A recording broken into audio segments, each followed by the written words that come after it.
Good evening दोस्तों, कैसे हैं?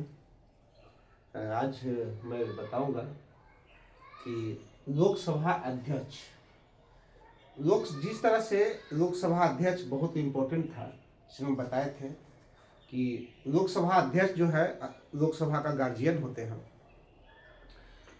तो उसी तरह से लोकसभा उपाध्यक्ष भी जो है लोकसभा अध्यक्ष के बाद उसका छोटा गार्जियन होते हैं। मीन्स लोकसभा अध्यक्ष के बाद उपाध्यक्ष का ही स्थान होता है, क्योंकि जब अध्यक्ष नहीं होते हैं तो उपाध्यक्ष ही उसके सारे कार्य को संचालन करते हैं। तो देखेंगे कि लोकसभा उपाध्यक्ष की जो है चुनाव कैसे होता है, उसकी भूमिका क्या है और उसकी सारी प्रक्रिया को देखेंगे कि उसकी कार्य और शक्तियां क्या है।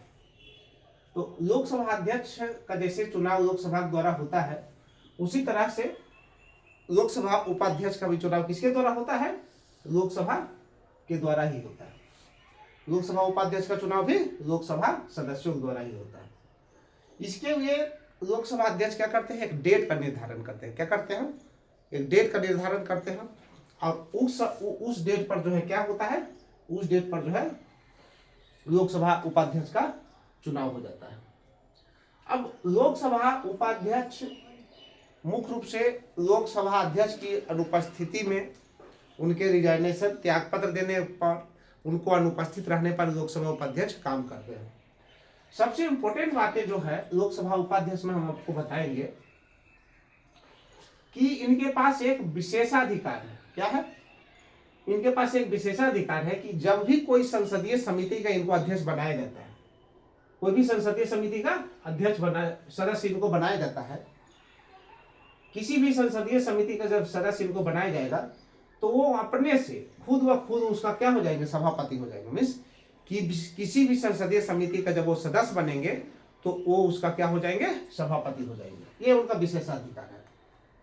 लोकसभा अध्यक्ष के जैसे उपाध्यक्ष भी जो है संसद के प्रति ही उत्तरदायी होती है, न कि लोकसभा अध्यक्ष के प्रति।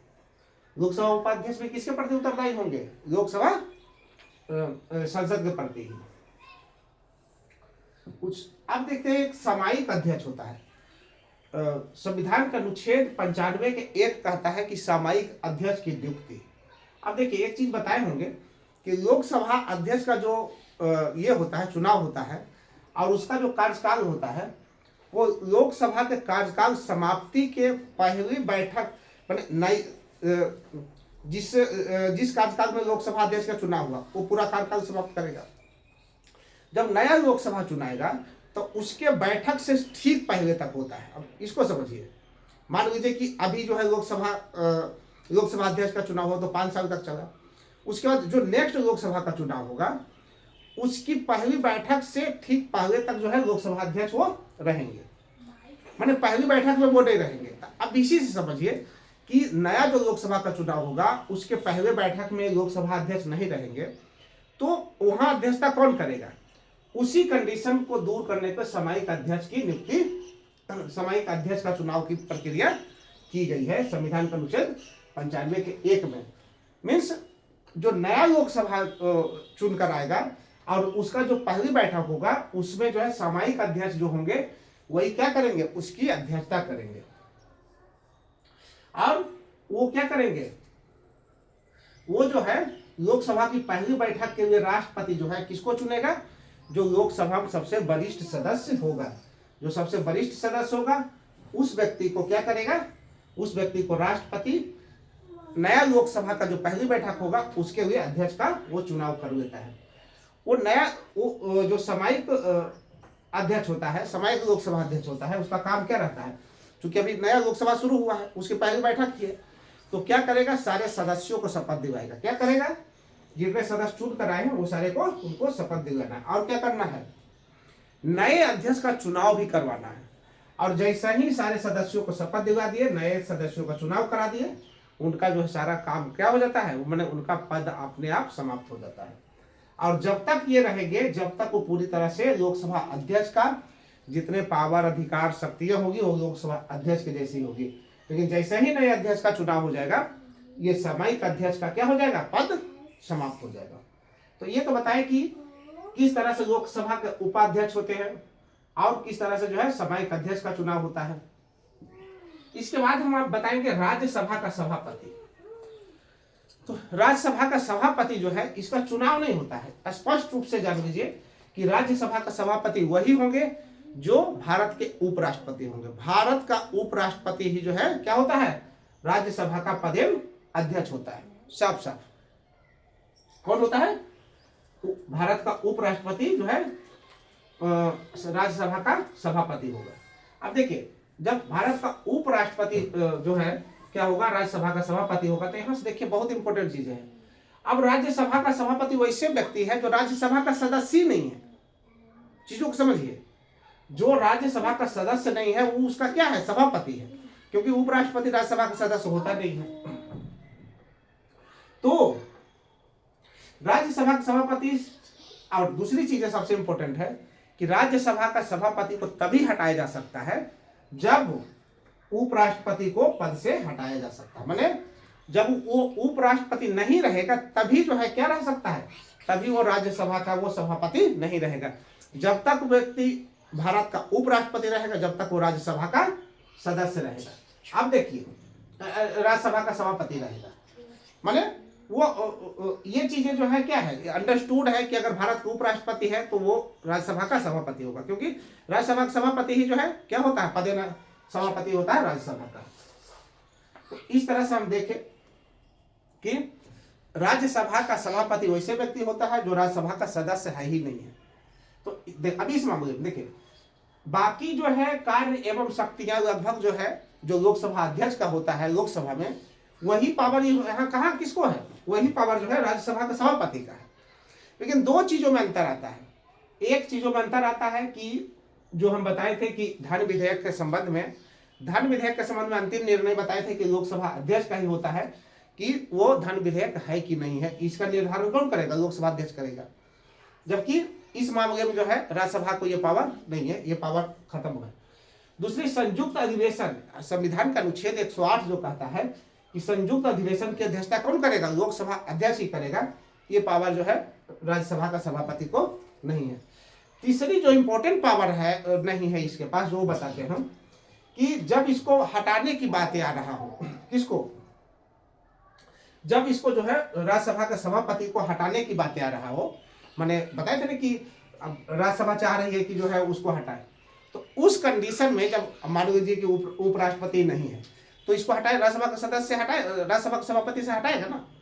तो जब हटाने की बातें आएगी तो बताए थे कि लोकसभा सदस्य, लोकसभा अध्यक्ष जो है वो निर्णायक मत नहीं दे सकता है, लेकिन लोकसभा अध्यक्ष लोकसभा का सदस्य भी है। तो सदस्य के रूप में जो पहली बार वोटिंग होता है, हटाने की बातें आएगी तब वोटिंग होगा ना कि इसको हटाया जाए कि नहीं। तो फर्स्ट बार जो वोटिंग होगा उस वोटिंग को लोकसभा अध्यक्ष देगा, बट ये जो है राज्यसभा का सभापति नहीं देगा। क्यों? क्योंकि ये राज्यसभा का सदस्य नहीं है। तो सदस्य का एज ए सदस्य जो वोटिंग होता है वो उपराष्ट्रपति नहीं दे पाएगा। जबकि लोकसभा अध्यक्ष को जब हटाने की बात होती है तो निर्णायक वोट वो नहीं दे सकता था, बट लोकसभा अध्यक्ष एक सदस्य भी है लोकसभा का, तो सदस्य के रूप में वो वोटिंग कर सकता है। जो पहले वोटिंग है वो निर्णायक वोटिंग नहीं कर सकता है। तो इस 3-4 मामले में देखे कि जो है क्या है, जिस वही कह रहा है कि पद से हटाने का मामला अगर विचाराधीन हो तो वो वोट नहीं करेगा, जबकि लोकसभा अध्यक्ष को अगर हटाने के मामला विचाराधीन होता है तो वो एज ए लोकसभा के सदस्य के रूप में जो एक सदस्य है वो वोटिंग पहली बार वो वोटिंग करता है। ये दोनों में अंतर है। जैसे बताइए कि स्पीकर पहली बार वोटिंग करता है, क्यों? क्योंकि लोकसभा अध्यक्ष लोकसभा का ही सदस्य है, जबकि राज्यसभा का सभापति ये राज्यसभा का सदस्य नहीं है। तो जब सदस्य नहीं है तो वोटिंग कैसे करेगा? और ये जो है चूंकि लोकसभा अध्यक्ष जो लोकसभा का जो है सदस्य है, इसलिए जो है तो एज ए सदस्य वोटिंग करेगा। अब देखते हैं, तो यहां तक ये देखें। बाकी जो है कार्य और शक्तियां जो लोकसभा का जो कार्य शक्ति लोकसभा में, उसी तरह से जो राज्यसभा का कार्य और शक्ति जो है राज्यसभापति का कार्य शक्ति राज्यसभा में, माने लगभग बराबर है। इतना अगर छोड़ दिया जाए, अब देखते हैं राज्यसभा का उपसभापति। अब देखिए उपसभापति का चुनाव, राज्यसभा का जो उपसभापति होता है उसका चुनाव कौन करता है? उसका चुनाव जो है राज्यसभा का सदस्य करता है, और सदस्य में से ही करता है। देखिए दोनों में कितना अंतर है। उपराष्ट्रपति जो होता है राज्य का सभापति जो होता है उपराष्ट्रपति होता है, जो कि राज्यसभा का सदस्य ही नहीं है, जबकि उप सभापति जो है राज्यसभा का ही सदस्य है। अब देखिए दोनों में क्या अंतर आएगा। दोनों में अंतर आएगा कि जब इसको हटाने की बात थी राज्यसभा का सभापति को, तो वोटिंग नहीं करता था, लेकिन जब उप सभापति को हटाने की बात आएगा तो ये सामान्य वोट करेगा। क्यों करेगा ये? क्योंकि ये राज्यसभा का क्या है, मेंबर है। एज ए मेंबर जो वोटिंग होता है, जैसे सब मान लीजिए उप सभापति को हटाने की बात आएगा तो बाकी सब सदस्य वोटिंग करेगा ना कि इसको हटाना चाहिए कि नहीं हटाना चाहिए। तो चूंकि उप सभापति जो है उसका सदस्य है, तो उसका जब सदस्य है तो एज ए सदस्य वो वोटिंग करेगा। निर्णायक वोट वो नहीं कर सकता है, मीन्स वोट बराबर हो जाने की कंडीशन में ये निर्णायक वोट नहीं करेगा, बट वो सामान्य वोट जो पहली बार वोटिंग है एज ए सदस्य के रूप में वो उप सभापति करेगा। उप सभापति और राज्यसभा का सभापति ये दोनों में अंतर है। राज्यसभा का सभापति जो है उस राज्यसभा का सदस्य नहीं होने कारण वोटिंग नहीं करेगा, जबकि उप सभापति जो है वोटिंग करता है, क्योंकि वो उसी जो है राज्यसभा का ही वो सदस्य है। हटाने की प्रक्रिया जो है स्पीकर के जैसा ही है, मैंने या तो जैसे लोकसभा अध्यक्ष को जो हम हटाते हैं, हटाने की प्रक्रिया उप सभापति को भी सेम ही है।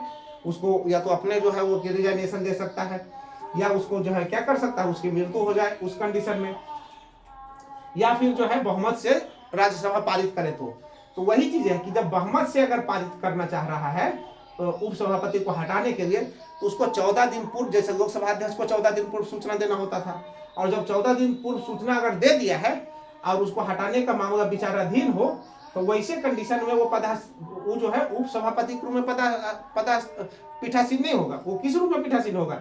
एज ए मेंबर होगा, माने वो कार्रवाई में भाग ले सकता है, अपना जो है वो अपना विचार को रख सकता है, और सामान्य वोटिंग जो एज ए सदस्य जो होता है सामान्य वोटिंग वो कर सकता है।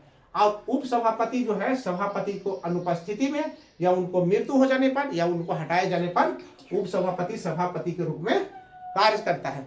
और जैसा ही उप सभापति सभापति के रूप में कार्य करना शुरू कर दिया, तो यकीन मानिए कि वो जो है क्या होता है, उनका सारा जो है जितना वेतन भत्ता और सारा मिलना जो भी राज्यसभा का सभापति का फैसिलिटी है वो उप सभापति को मिलना शुरू हो जाएगा। कब?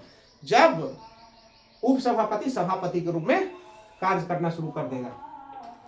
तो इस तरह से देखिए कि बहुत सारे मामले जो है जिसमें हमने चर्चा किया कि लोकसभा का उप अध्यक्ष के बारे में, उसके बाद मैंने चर्चा किया किसके बारे में, राज्यसभा सभापति के बारे में। तो उसके बाद जो है इसमें बताया कि कार्य और शक्तियां कैसे है, किस तरह से डिफरेंट है। यहाँ तक कि राज्यसभा का सभापति और उप सभापति में ही बहुत अंतर है, क्योंकि उप सभापति उसी राज्यसभा का ही सदस्य होता है, जबकि राज्यसभा का सभापति उस राज्यसभा का सदस्य नहीं होता। तो इस प्रकार से तो ये सारी कार्य और शक्तियां जो है बताए किसका, लोकसभा उपाध्यक्ष का, सभापति का, उप सभापति का। और नेक्स्ट में आपके लिए क्वेश्चन रखते हैं कि कौन सा ऐसा व्यक्ति है जो वो उसका सभापति तो होता है बट उसका जो है उसका वो जो है सदस्य नहीं होता है, उस सदन का वो सदस्य नहीं होता है। सभापति तो होता है बट उस सदन का वो सदस्य नहीं होता है। ये कौन है? आप कमेंट बॉक्स में क्या करें, कमेंट बॉक्स में इसका जो है आंसर भेज सकते हैं।